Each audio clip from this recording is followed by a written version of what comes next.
जय जय राम, जय सिया राम, जय हो बागेश्वर धाम सरकार। आज मैं आप लोगों को एक ऐसी अजीब बिल्ली का वाक्य सुनाऊंगा जिसको सुन करके आप हैरत में रह जाएंगे। क्या क्या गजब इस बिल्ली के कारनामे हैं। तो एक बार की बात है, एक गांव में पति पत्नी रहते थे। शादी के बाद उनकी कोई संतान की प्राप्ति नहीं होती थी। पास में ही हनुमान जी का मंदिर था। वहां पर रोज वे लोग पूजा अर्चना करने जाते।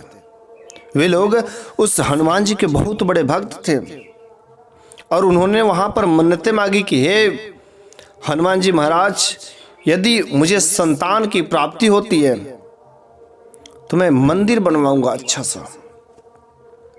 और उनकी कृपा से ऊपर वाले ने उनकी विनती सुन ली और उन्हें ठीक 9 महीने के बाद एक सुंदर पुत्र की प्राप्ति होती है। जब उन्हें पुत्र की प्राप्ति होती है तो बहुत ही खुश होते हैं और एक भव्य सुंदर सा हनुमान जी का मंदिर बनवाते हैं। अब तो उस मंदिर की चर्चा भी होने लगती है, लोग वहां पर आने भी लगते हैं, वहां पर भीड़ बढ़ने लगती है। लेकिन इस पति पत्नी के मात्र एक पुत्री कितनी मन्नतें करने के बाद हुई थी। जो पिता था और जो माँ थी अपने पुत्र से बहुत ही अधिक प्रेम करते थे, क्योंकि बस एक लौती पुत्री थी ना। उसके लालन पालन में किसी भी प्रकार की कोई कमी नहीं होती थी। यहां तक कि उसके लालन पालन के लिए एक नौकरानी को भी रख दिया, ताकि अगर मेरे से नहीं हो सकता तो वह वो काम कर देगी। जो चीज वह डिमांड कर देती, मांग देती, जिस पर उंगली दिखा देती, उसके माता पिता उसको ला करके हर हालत में दे देते थे। जैसे जैसे बड़ी हुई सब कुछ ठीक ठाक चलता रहा। तो उसका परिवेश, माँ बाप का प्यार, सब कुछ ठीक ठाक था। पिताजी कहीं पर भी घूमने जाते अपनी पत्नी के लिए नहीं लाते थे, लेकिन अपनी बेटी के लिए जरूर कुछ लाते थे। कुछ गिफ्ट लाते थे, कुछ तोहफा लाते थे, कुछ खाने के लिए लाते थे। जो कुछ भी उसे अच्छा लगता था, जो उसका पसंदीदार चीजें थी, उसके पिता जरूर लाते थे। लेकिन एक बार पिताजी उसके कहीं देशाटन पर घूमने गए थे और जब घूमने गए थे वहां पर से अपनी बेटी के लिए ढेर सारे गिफ्ट सामान खरीदा था, पूरा गाड़ी में भरा हुआ था। लेकिन रास्ते में जब आ रहे थे तो घर पहुंचने ही वाले थे तो रास्ते में जंगल पड़ता था और उस जंगल के बीच में एक बिल्ली का बच्चा रास्ते में पड़ा हुआ था। बहुत ही सुंदर सा क्यूट सा बिल्ली का बच्चा पड़ा हुआ था। उसकी मां बिछड़ गई थी।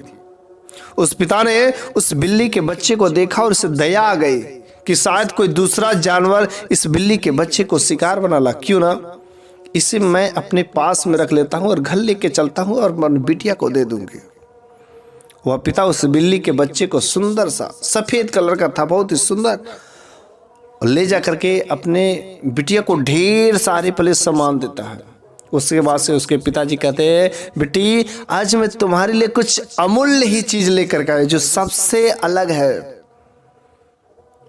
बेटी बोलती है, क्या पिताजी, आखिर क्या चीजें हैं कि जो आज तक हमको आपने नहीं दिया। पिता छुपके से उस बिल्ली का बच्चे को गाड़ी में से निकाल करके अपने बिटिया को हैंड ओवर करता है। जैसे ही वह बिटिया उस बिल्ली के बच्चे को देखती है, कितना क्यूट छोटा सा बेबी, उसको देख करके मोहित हो जाती है और तुरंत अपने गोद में लेकर के दिल से लगा लेती है, उसको चूमने लगती है। उस बिटिया को इतना सुंदर वो बिल्ली का बच्चा लगता है उस के पुत्री को कि वो बाकी सारे सामान को पूछती तक नहीं है, देखती तक नहीं है, और उस बिल्ली के बच्चे को लेकर के अपने रूम में, अपने कमरे में चली जाती है। अब तो वह उस बिल्ली के बच्चे के साथ ही खेलती थी, सब कुछ करती थी। माँ बाप सबको भूल गए, केवल वह और बिल्ली के बच्चे। बिल्ली के बच्चे से, उस बिल्ली से इतना अधिक उनकी पुत्री को लगाव हो गया कि अपने माँ बाप तक अपना खाना पीना उसको नहीं पता था, बस खेलती रहती। जब देखो तब उसी बिल्ली इतना प्रेम करती थी। उसके लिए छोटा सा घर भी बनाई ताकि वो आराम से रह सके, सो सके। उसके लिए सब व्यवस्था कर दी थी, झूला झूलने तक की व्यवस्था घर में की थी, ताकि वो आराम से बिल्ली का बच्चा उसको सुख मिल सके, सब कुछ। लेकिन एक दिन रात को जब सभी लोग सोए हुए थे, सुबह होती है, वो लड़की अपने जब बिल्ली के उस घर में जाती है तो वहाँ पर बिल्ली नहीं पाती है। उसको खिलाने के लिए जाती है लेकिन वहाँ पर बिल्ली नहीं पाती है। वो बहुत ही थोड़ी सी बेचैन होती है, लेकिन ये सोचती है कि घर में कहीं चली गई होगी। घर में ढूंढती है लेकिन उसे वह बिल्ली नहीं मिलती है। उस बिल्ली का वह नाम रखती थी पारो। पारो पारो कह करके बुलाती, लेकिन वह पारो रहे तो मिले। उस नौकरानी से कहती ढूंढो, अरे देखो मेरी बिल्ली कहाँ चली गई, मेरी पारो कहाँ चली गई है। पारो पारो कह करके सब चिल्लाते हैं लेकिन पारो नहीं मिलती है। अब तो अगल बगल के जितने भी लोग रहते उससे कह देते, करे भैया कोई भी हो, मेरी बिटिया उसके बिना नहीं रह सकती है, आप लोग उस पारो को खोज कर ला दीजिए। अब तो गांव वाले भी उस पारो को ढूंढने के चक्कर में इधर उधर सब लोग अपने घरों में खोजते कि पारो कहाँ गई, पारो कहाँ गई। वह पुत्री, वह लड़की उस बिल्ली के प्यार में, उस बिल्ली के प्रेम में पागल कि मेरा बिल्ली कहाँ गई, मेरी पारो कहाँ गई। इतना वो उससे प्रेम था, लगाव था। और नहीं तो एक दिन वो लड़की बोली, पिताजी यदि मेरी बिल्ली नहीं मिलेगी तो मैं देखो कुछ भी अच्छा नहीं लग रहा है, खाना पीना सब कुछ नहीं अच्छा लग रहा है, मेरे को बिल्ली चाहिए। आप अनाउंसमेंट करा दीजिए कि जो भी मेरी बिल्ली को ला करके देगा उसे $100 इनाम दिए जाएंगे। ऐसा कहने पर उसके पिताजी ने $100 का इनाम भी रखा। अब तो और लालच की वजह से अगल बगल के लोग पूरा उस बिल्ली को ढूंढ रहे थे, लेकिन वह बिल्ली नहीं मिली। तमाम कोशिशों के बाद वह बिल्ली नहीं मिली। तो वह जो है एक बार उसके घर के बगल में एक छोटा सा बच्चा जो बहुत ही खुरपाती दिमाग का था, एक दिन उसके घर पर आया, कहा दीदी दीदी, और शायद जो आपकी बिल्ली थी वह बिल्ली हो सके वह जंगल में चली होगी, क्योंकि जंगल में उस प्रकार की बिल्लियां ज्यादा रहती है, हो सके और उस दिन उस प्रकार की बिल्लियां भी आपके घर में आई थी, हो सके उन्हीं बिल्ली के साथ में रह करके वो चली गई होगी।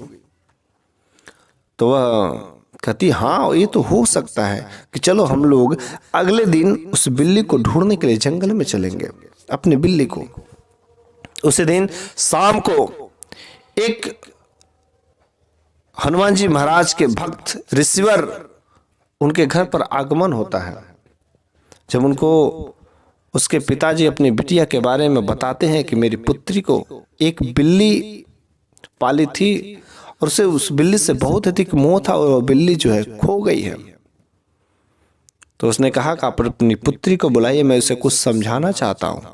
उनकी पुत्री उस साधु के सामने, उस हनुमान जी के भक्त के सामने जब आती है तो पहले तो प्रणाम करती है।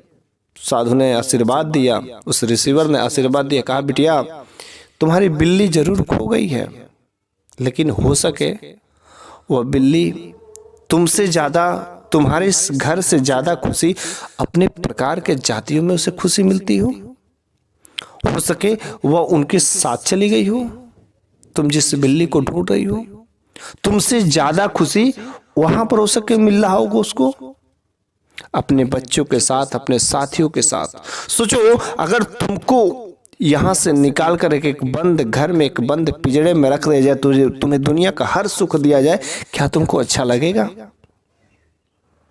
सब चीजें साधु बाबा ने समझाया। उस लड़की के दिमाग में थोड़ी सी बातें अच्छी लगी, लेकिन वह अपने बिल्ली से मिलना चाहते थे। उसने कहा साधु बाबा लेकिन मैं अपने बिल्ली को एक बार देखना चाहती, एक बार मिलना चाहती हूँ, मैं उसके बिना अच्छा नहीं लग रहा है कि अगले दिन हम लोग जंगल में जाएंगे, हो सके मेरी बिल्ली वहीं पर गई हो। साधु बाबा ने कहा ठीक है तुम जाना, लेकिन अगर तुम्हारी बिल्ली मिल जाती है तो देखना वहां पर कि तुमसे ज्यादा खुश हो अपने बच्चों के साथ और अपने प्रकार के जातियों में रहेगी। तो साधु बाबा का दिमाग कुछ उस लड़की के दिमाग में चला जाता है। अगले दिन उसके पिताजी 2-4 लोगों के साथ में उस बच्चे को भी साथ में लेकर के जंगल में उस बिल्ली को ढूंढने के लिए चलते हैं। वहां पर पारो पारो पारो कह करके लोग बुलाते हैं, चिल्लाते हैं और झाड़ियों की तरफ बढ़ते जाते हैं। उसे कहीं पर भी कुछ नजारा नहीं नजर आता है, झाड़ियाँ ही झाड़ियाँ दिख रही थी, लेकिन बिल्लियाँ तो कहीं नहीं दिख रही थी। लेकिन तब तक छोटा बच्चा ढूंढते ढूंढते, चूंकि छोटा था, इधर उधर जल्दी जल्दी चलते चलते उसे एक ऐसा दृश्य नजर आता है कि चारों तरफ से खूब घनघोर झाड़ियां है और बीच में खाली जगह, हरा मैदान है। और वहां पर वो देखता है, बुलाता है, दीदी इधर आइए ना, बहुत ही अच्छा दृश्य है। जैसे ही वह दीदी करके बुलाता है, वह दीदी, वह लड़की भगी भगी उस बच्चे के साथ ले जाती है। और वह लड़का बोलता है, दीदी वहां पर देखिए ना, क्या सुंदर नजारा है। वो लड़की वो देखती है, सुंदर नजारा को देखते ही रह जाती है। वो नजारा क्या होता है कि बहुत सारी उसी प्रकार की बिल्लियां आपस में खेल रही थी, एक दूसरे के ऊपर चढ़ रही थी, एक दूसरे के ऊपर चुम्बन कर रही थी, खुशी से इधर उधर दौड़ रही थी। वो लड़की उस बीच में, उस झाड़ियों के बीच में जाती है और वहां पर बीच में जाकर के बैठ करके पारो पारो बुलाती है। जैसे ही पारो पारो कहती है, उसकी जो बिल्ली रहती है उसी में से जो उसकी बिल्ली रहती है, क्योंकि उसी प्रकार की कई सारी बिल्ली रहती है, जो उसकी बिल्ली रहती है जिसका नाम पारो पारो होता है, उस तुरंत पहचान जाती है और आ करके उनको चूमने चाटने लगती है। पास में वह अपनी बिल्ली को उठा करके गले से, दिल से लगा लेती है। वह लड़की उसे पूरा का पूरा प्रेम दिखाती है। कुछ समय वह अपने गोद में ही लिए रहती है, बड़ी खुश रहती है कि मुझे मेरी बिल्ली मिल गई। लेकिन तब तक अचानक वह बिल्ली उसके गोद में से कूदती है और जा करके अपने बच्चों के पास बैठ करके अपने बच्चों से प्रेम करने लगती है। जब वह इस नज़ारा को देखती है कि मेरी बिल्ली, जिसके लिए मैं सब सुख सुविधाएं देती हूँ, और मेरे गोद से कूद करके चली गई। साधु बाबा ने जो बात कही थी सत्य है कि वह हो सके यहां से ज्यादा खुश अपने प्रकार के जातियों में रहे, अपने ही प्रकार के लोगों में, अपने बच्चों के साथ में वो खुश हो। तुम उसके लिए सब कुछ कर सकते हो, लेकिन अगर बिल्ली मिल जाए तो लाना मत। जब अपने बिल्ली से मिल चुकी तो वह जा रहे थे, उसके पिताजी ने कहा, बेटी बिल्ली को तो ले लो। बेटिया ने कहा कि पिताजी मैं बिल्ली को नहीं ले सकती, क्योंकि बस जो मेरी बिल्ली है ना, अपने बिल्ली को खुश देखना चाहती हूँ, और मेरे को जब भी दिल करेगा अपने बिल्ली से मिलने को, यहाँ पर मैं आ जाऊंगी और अपने बिल्ली से मिल लूंगी। मुझे बस वो खुशी खुशी दिखे, मैं खुश रहूंगी। लेकिन ये जो सुंदर सा चारागाह, इसको चारों तरफ से घेर दिया जाए और यहाँ पर उस बिल्ली का नाम पारो बिल्ली लिख करके एक बोर्ड बनवा दिया जाए, और इसके लिए हर सुख सुविधाएं यहीं पर हम अवेलेबल करा दें। उसके लिए खाने पीने, घूमने टहलने, झूला झूलने, हर प्रकार की व्यवस्था क्यों नहीं यहीं पर कर दे। उसके साथ साथ उसके बच्चे भी यहाँ पर खुश रहेंगे, और कई प्रकार की बिल्लियाँ हैं वो भी सब खुश रहेंगे। हर प्रकार का नज़ारा यहाँ पर मिलेगा। तब से उसके पिता ने हर प्रकार की वहीं पर व्यवस्था करा दी, और जब भी उस लड़की को उस बिल्ली से मिलने का मन करता, वो वहाँ पर चली आती और अपनी बिल्ली को खुशी खुशी देख लेती थी, तो उसका दिल जो खुश हो जाता था। तो हमें इस कहानी से यही सीख मिलती है कि किसी भी प्राणी को हमें बंदी नहीं बनाना चाहिए, क्योंकि वह उन प्रकार के जातियों में होते हैं जो इस प्रकार के रहते हैं, उसी में खुश रहते हैं। हम मानव जाति के हैं तो हमें मानव में अच्छा लगता है। यदि कुत्ता जात का आदमी है तो कुत्ता में लगेगा, हाथियों को हाथियों के समूह में अच्छा लगता है। उसकी अगर श्रेणी से, उसके प्रकार के जातियों से हम अलग कर देते तो बहुत बड़ा अन्याय होता है, जेल में बंद करने के समान होता है। हमें कभी भी किसी दूसरे प्राणी को बंदी नहीं बनाना चाहिए। हमारे बागेश्वर धाम सरकार जी यही कहते हैं कि हमें किसी दूसरे प्राणियों को कष्ट नहीं देना चाहिए, और जो भी भक्ति के मार्ग में रहता है वह कभी दूसरे प्राणियों को कष्ट नहीं दे सकता है। यह है आज की कथा। तो प्रेम से बोलिए बागेश्वर धाम सरकार की, बालाजी हनुमान जी महाराज की जय। जय जय राम, जय श्री राम।